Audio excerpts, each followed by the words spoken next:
This is the question about marathon running and stuff.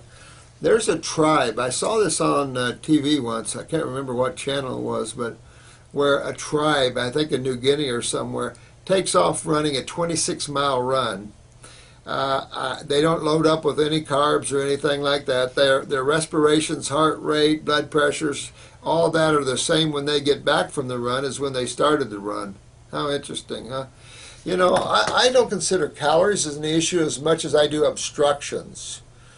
You know, it's kind of like the more obstructions the body has in it, the more energy is required to move blood, nerve, and lymph. But if everybody's moving good, you'll notice that you need less to eat and you have more energy. You have to understand that you're the main energetic source, if you will, of your body. You as soul. You know, we've come up with thinking lots of calories, lots of carbs. We've come up thinking that way.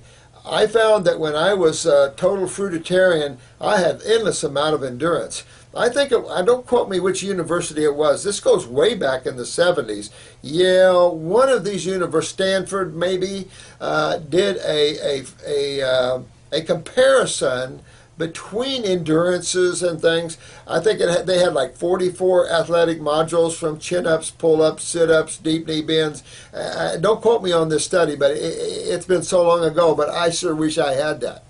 And they took a fruitarian, I think they took a natural hygienist, they took an athlete in training, they took someone just off the street. They took a cross-section of diets and trainers and stuff. And I'm just going to give you an example of what I saw on this. Now, it's been so many years ago, but let's take deep knee bends for an example. Let's say the vegetarian did 40 knee bends, deep knee bends, and then the lacto-vegetarian did maybe 45. The natural hygienist, the raw foodist, did 80 or 90. The athlete did about 60. The raw foodist did about 90 to 100, and the fruitarian did like almost 150 to 200. It was that difference with the fruitarian always at the top of the module. And I thought that was quite interesting. You know, through the years I've had so many of these little bits and pieces that help put together where I think and where I am now. And it's hard to go over those because it's been a lot of years through a lot of discovery and a lot of study, and it's been had that, you know. Now, not so much. Now I don't care. You know, when you have 40 years in a field, Jensen had 75 years. You know, and he couldn't stop. And I always said, I don't want to be like that. I don't want to spend my life in an aggressive focus forward. Relax at a certain point. Pushed himself too much. Had no fun.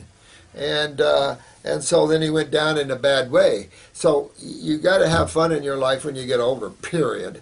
And so I'm trying to slack down a little like that. I don't want to end up like that.